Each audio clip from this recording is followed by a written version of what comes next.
You ask Tiger to solve. This deals with linear equations with one unknown.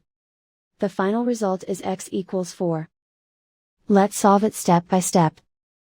Simplify the expression. Simplify the arithmetic. Group all constants on the right side of the equation. Add 5 to both sides. Simplify the arithmetic.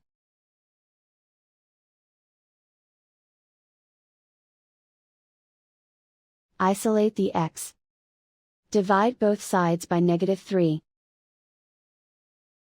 Cancel out the negatives. Simplify the fraction. Cancel out the negatives. Find the greatest common factor of the numerator and denominator. Factor out and cancel the greatest common factor. And so the final result is x equals 4.